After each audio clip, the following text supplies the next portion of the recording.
Hey everyone, Leemus here, back with another React video. Now you'll notice the camera a little bit different in this one. Turns out my camera on the computer actually ended up going out. I don't know if it's a short or what's going on, but until I do get back up and running on there, still wanted to keep you guys updated and keep the reaction videos coming. And as you know, and as you've probably seen from the title or thumbnail of the video, Hawkeye Episode 3 came out. So very excited to dive into it. I actually liked this episode a lot more than the first two, and that's not saying the first two are bad. It's just this one, it feels like they really definitely improved a lot, in my opinion, in a lot of things. So I actually have a list here of things I wanted to talk about and break down. Just my thoughts again, just kind of more, not really a breakdown, but just a reaction and my thoughts on certain moments throughout the episode. And as always, a spoiler warning is in effect for episode 3 of Disney Plus and Marvel Studios Hawkeye. Let the spoilers start and now. Okay, so first thing, we got our first kind of confirmation of Vincent D'Onofrio's Kingpin in the MCU. It's just a little slot nod in the scene where Echo's character is at like a boxing or karate gym, looked like there, and the dad's there, and then he says, you know, your uncle's going to take you home, and you see the big, huge figure. You don't see a face, you just see a big figure that kind of takes his hand on her face there, and then does this laugh, which is so obvious that it's Vincent's Kingpin. I mean, it's definitely got to be him, right? And not only that, but why would they recast him? He's perfect for the role. The Marvel Daredevil series was great, and they've been talking for a while, like that Charlie Cox's Matt Murdock Daredevil and Vincent D'Onofrio's Kingpin is going to be in the MCU. I don't think it's going to be related. I don't think it's actually connected at all to the Netflix series. I think they're kind of just pretending that series and version of Kingpin and Daredevil didn't happen. They're just using the same actors because, wow, again, they were great to come and play them in the Marvel Universe. So I'm really excited. Again, Kingpin is a character that, in my childhood at least, was very integral to the Marvel Universe. Not just, I mean, he was a Daredevil villain, but he also fought Spider-Man a lot, was a big Spider-Man villain in the animated series. And he's popped up several times throughout the Marvel Universe and the comic universe. Very fascinating character. We talked about in the last episode that he may have been the one that Hawkeye or Jeremy Renner, Clint Martin was referring to, that bought Avengers Mansion from Tony when it was sold. And this kind of further kind of helps to seal that in a way in my mind. Because there is a scene later in the episode, they kind of touch on it more, when Hawkeye and Kate are at some sort of restaurant after he gets his hearing aid fixed, and they're kind of talking about who runs the Tracksuit Mafia, or who's the head of everything going on, and Clint kind of lets it know that he knows who Kingpin is and who Wilson Fisk is, and he's not a guy that you want to mess with and stuff. So, which I think kind of could further prove that Fisk himself could have been the one to have bought Avengers Tower, which would be interesting. So I'm definitely fascinated to see that. Speaking of Hawkeye and kind of his stuff, another thing I really appreciated in this episode, which is a big thing from the comics and even the animated series, different shows, the different animated Avengers shows, is that Hawkeye is very quippy. Like, you know, Spider-Man and Deadpool are known for being very snarky and very kind of sarcastic and quippy. But I feel like Jeremy Renner, a lot of people kind of like overlook the fact that he's really good at that. He really gets that side of Hawkeye. I mean, from Avengers Age of Ultron, when he does the whole I got a bow and arrow line, to, but then like even in the series, like he's really picked up on the quips, like the scene where they're interrogating him and they ask him, they're like, what are you doing here, Clint Barton? And he goes, well, currently sitting on a unicorn or riding a unicorn. Like, he's really good at the timing of like the snarkiness of Hawkeye, which I really like, and I appreciated that. Speaking of that scene, my hat is off to whoever the choreographer is. The fight scene in this episode in the store, and it's like a toy store, like an abandoned toy factory / department store type thing. But the fight choreography was really good between all the archery stuff, the really cool cinematic shots, and him the shot of him jumping when he shoots the arrow that sets Kate free, and then he just lands into the ball pit is just awesome. And then like where he's running across the tops of the shelves inside of the actual store, there's a lot of really cool choices. I've always, as an author, like I said, I write a lot of stories and books and stuff. I've published my first book last year. But one thing that I've always liked the idea of is a fight scene within like a store, either like a grocery store or a department store, kind of like that, because of the use of different like shelves and different use of items on the shelves and the hanging lights. And they really played into a lot of that in this episode. And speaking of cinematic shots, we got to talk about that car chase. The car chase was awesome.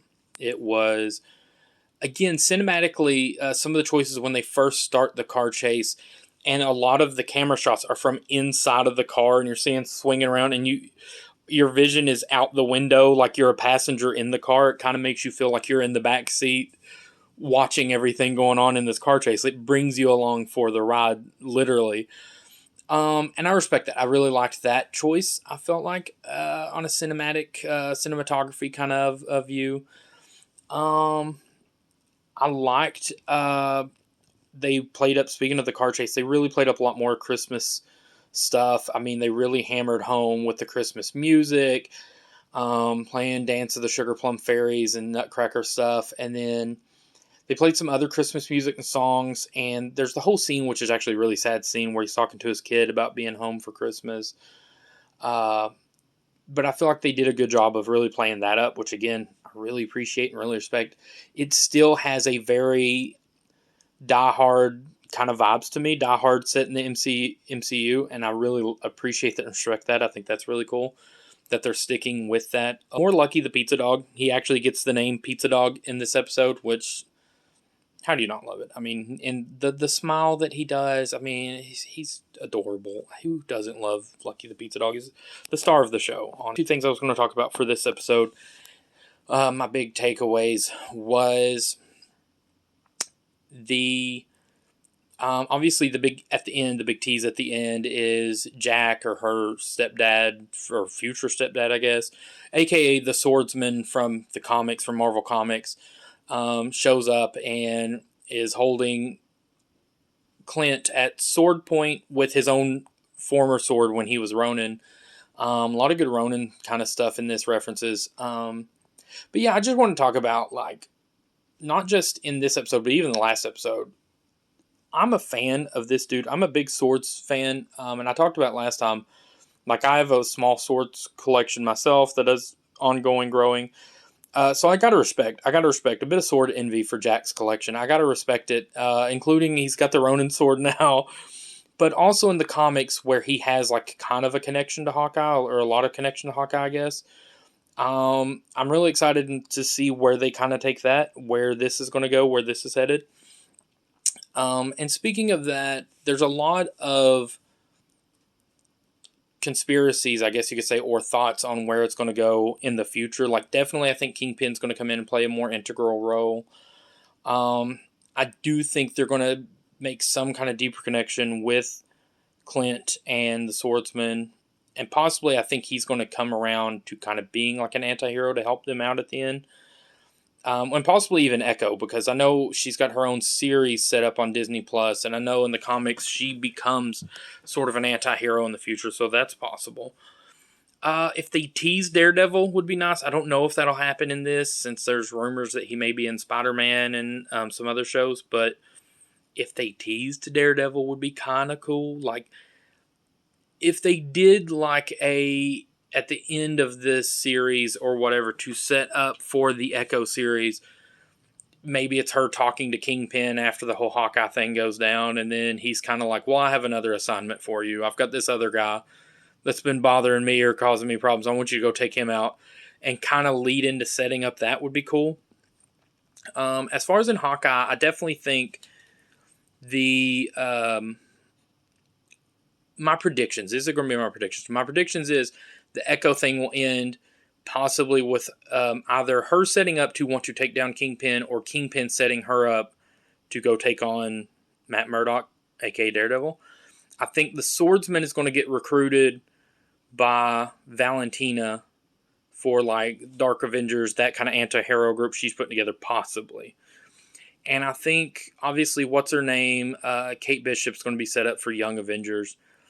And then I think for Clint, there's a couple options. First of all, I think his family's going to end up getting taken hostage. I think at some point they're going to take his family hostage, and that's going to be like a big deal because she tells, was it Kazi? Echo tells Kazi to look into Clint Barton, and I think they're going to find out. And all this stuff, him missing his family and not being there, I think eventually he's going to get a phone call that they've been kidnapped.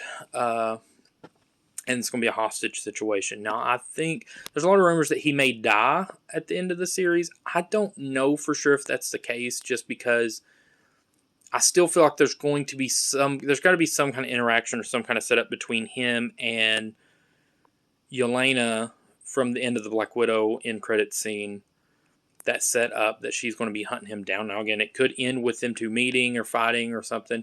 Who knows what'll happen there? But I feel like his ending on this show will lead into whatever that's going to be. So that's my thoughts, and that's my reaction for this episode.